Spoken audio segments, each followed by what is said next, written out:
Étienne Fouillou, je vous trouve ici à la librairie La Procure à Lyon, ex-librairie des éditions ouvrières. Vous avez entre les mains un livre sur les éditions du Cerf, une maison d'édition qui était initiée par l'ordre dominicain, une maison d'édition née au début du XXe siècle, dans les années 1920. Est-ce qu'on peut dire quelques mots justement de cette histoire de cette maison d'édition? Alors, ça n'est pas l'ordre qui a créé la maison d'édition, ce sont des religieux à l'intérieur de l'ordre, un religieux notamment, le père Bernardo, qui était une sorte de mixte entre un entrepreneur et un chef d'entreprise et un mystique, qui a créé d'abord La Vie spirituelle, une revue mensuelle en 1919, qui a vécu jusqu'en 2014, quasiment sans interruption, et qui, à la suite du succès de cette revue, on a créé une autre en 1928 qui s'est appelée la Vie intellectuelle. Et puis, il avait un grand projet d'action catholique par la presse et il a créé en 1934 un hebdomadaire, un journal hebdomadaire, 7, l'hebdomadaire du temps présent, qui a vécu entre 1934 et 1937. Et donc, autour de ces revues, il a aussi publié des livres, et donc c'est agrégé une maison d'édition qui a été créée en 1929 et qui a pris comme titre Édition du Cerf en empruntant cette allusion au psaume 42, comme un cerf assoiffé cherche l'eau vive. Et que cette maison est devenue la principale maison d'édition religieuse en France dans les années du Concile, dans les années 1960. Car à partir des revues, il a créé toute une série de se sont créées toute une série de collections, certaines très réputées, comme la Bible de Jérusalem, qui est une initiative des éditions du Cerf, qui a eu un gros succès dans les années 60.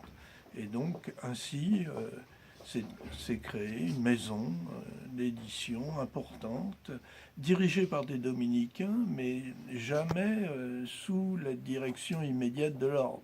Alors vous le disiez, il y a des religieux qui en font partie, des dominicains, il y a aussi des laïcs. Hein, on retrouvera des Joseph Folliet, des Georges Jourdain, mais les rapports entre cette maison d'édition et l'institution Église catholique, y compris au plus haut niveau, c'est-à-dire à la fois le représentant du pape ici en France, le nonce apostolique, mais aussi directement le Vatican, n'ont pas toujours été des relations très simples. Non. C'est-à-dire qu'au début, Bernardo a été soutenu très énergiquement par Pie XI, qui s'est servi de lui pour lutter contre l'Action française, Maurras. de Charles Maurras, absolument.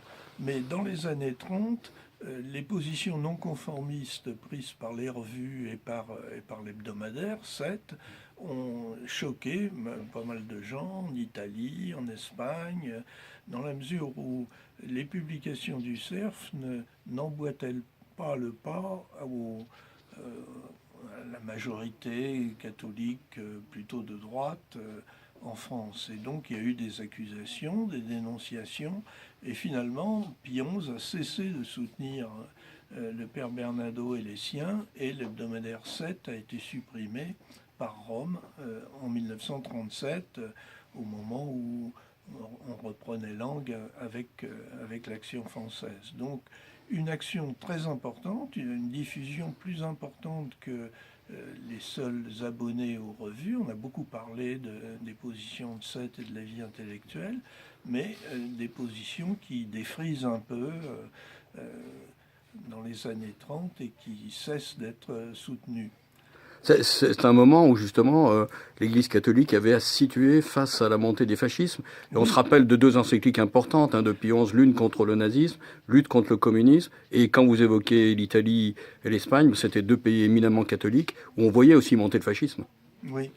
Oui, mais alors c'est très curieux qu'on ait condamné Seth parce que il était exactement sur les positions du pape, c'est-à-dire qu'il condamnait de manière symétrique le communisme soviétique et le nazisme hitlérien. Il était vraiment sur les positions du pape. Il y a même un article qui dit les deux bolchevismes, le brun et le rouge.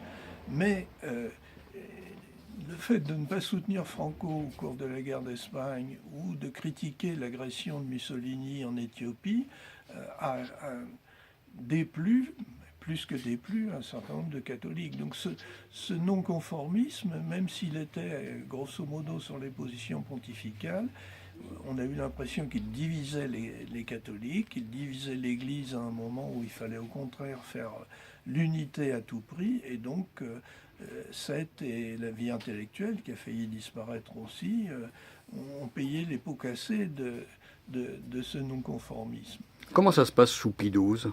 Alors, après la Seconde Guerre mondiale, ce sont plus les livres qui font événement aux éditions du Cerf, et un certain nombre de ces livres qui prônent un réformisme à l'intérieur de l'Église, ce sont des livres qui annoncent d'une certaine manière le Concile Vatican II, sont plus ou moins bien reçus à Rome, et un certain nombre de livres, par exemple le grand livre du Père Congar, Vraie et fausse réforme dans l'Église, qui date de 1950, eh bien en 1952, on interdit sa diffusion commerciale, on le retire du commerce, on interdit qu'il soit traduit dans des langues étrangères. La pensée française ne doit pas s'exporter, le mauvais esprit français ne doit pas s'exporter, et donc on interdit sa traduction en espagnol ou en italien. Donc le réformisme des éditions du Cerf, qui n'est pas du tout une position révolutionnaire, qui est simplement l'idée qu'il faut des réformes liturgiques,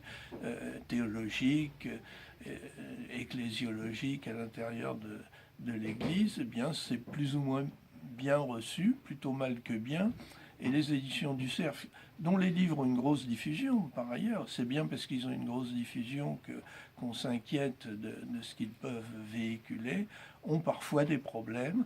Et donc le concile, l'annonce du concile et surtout de ce qu'il est devenu, c'est-à-dire pas celui qui avait préparé la curie romaine, c'est une sorte de divine surprise pour les éditions du Cerf, dont tous les indicateurs sont ouverts dans les années 60.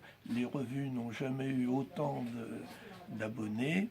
Les livres se vendent très bien, notamment tout ce qui est secteur biblique ou secteur liturgique ou secteur patristique, la grande collection sources chrétiennes. D'une certaine mesure, le Cerf peut avoir l'impression qu'il a préparé un peu dans la douleur le concile et qu'il en recueille les retombées positives dans les années 60. Malheureusement, ça ne dure pas.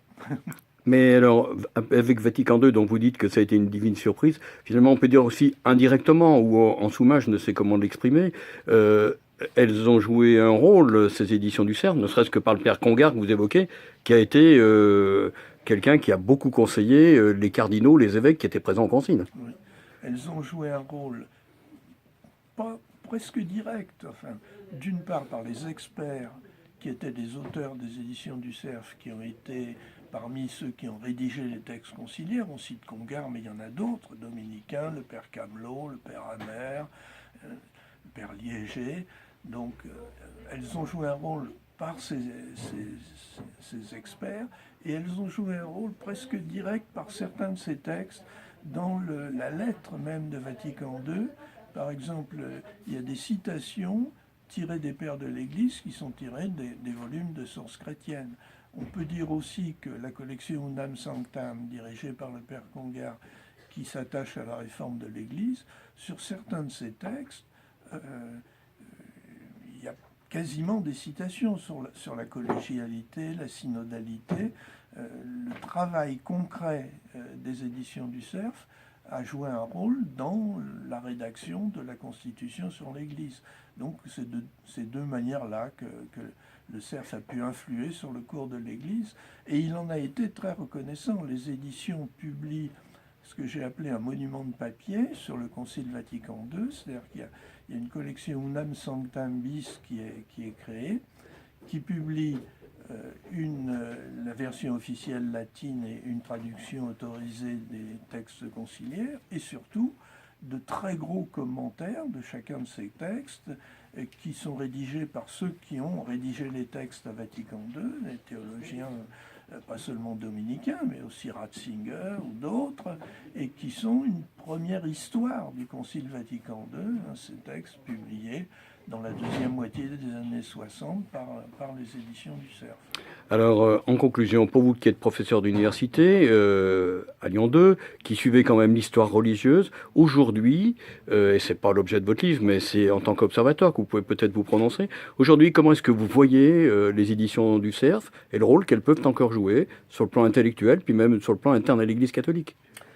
Elles ont subi, dès 68, dès avant les événements de mai 68, il y a une enquête interne qui est faite en février 68 et qui montre qu'il y a un effet de saturation, c'est-à-dire que les livres commencent à se vendre plus difficilement, les revues voient leur nombre d'abonnés stagner, alors que jusqu'en 65, c'était vraiment l'euphorie.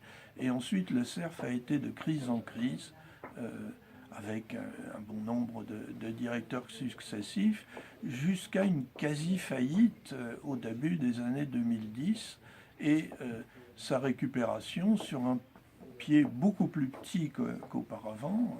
Il y a eu un plan social, finalement, avec mise à la retraite anticipée, non seulement de laïcs, mais aussi de dominicains.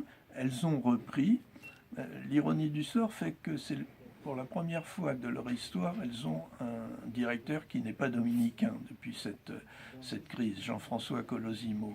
Mais c'est un professionnel de l'édition, il a réduit considérablement la voilure et en ce moment elles sont en train de repartir. Mais la diminution du nombre des lecteurs, du nombre des catholiques et des catholiques qui lisent, a atteint toute l'édition religieuse et les éditions du Cerf avec les autres. Et donc, il y a eu des situations très difficiles. Est-ce que la nouvelle direction est en train de remonter le courant? Je crois que c'est un peu tôt pour le dire. Elle a eu des orientations assez différentes des directions anciennes. Mais en tous les cas, pour l'ensemble de l'édition religieuse et pour les éditions du Cerf en particulier, la période qui a suivi l'embellie conciliaire a été très difficile et est encore très difficile, enfin, à mon avis. Alors, à une toute dernière question, un petit codicile en quelques mots, si vous le permettez. Ce livre sur cette histoire des éditions du Cerf entre la création 1920 et l'arrivée du Concile, vous l'a publié aux presses universitaires de Rennes. Alors, pour vous qui êtes un enseignant, vous êtes chrétien, mais vous enseignez dans l'enseignement public. C'est un petit clin d'œil que vous donnez, qu'est-ce que c'est? C'est-à-dire que ça aurait dû paraître peut-être aux éditions du Cerf, mais dans la crise que j'ai évoquée, les éditions du Cerf ont quasiment supprimé leur secteur histoire. Il y avait une grande collection qui s'appelait Cerf Histoire, qui a publié des tas de choses, et une autre collection de la Société d'histoire religieuse de la France. La deuxième collection est passée aux presses universitaires de Rennes. Donc moi je me disais, est-ce que ce livre, qui est un livre quand même pour spécialistes, c'est pas un livre à lectorat très important, est-ce qu'il va être accepté? En plus, c'est un livre critique sur cette évolution d'histoire. Et donc, je ne l'ai pas proposé au Cerf, mais je l'ai proposé plutôt à une maison d'édition universitaire qui publie des colloques, des thèses, etc. Et j'ai été très bien accueilli là-bas. Mais le fait que ça paraisse aux presses universitaires de Rennes, c'est quand même un peu un signe aussi de la crise de mon objet, de la crise de ces éditions du Cerf dans les années plus récentes.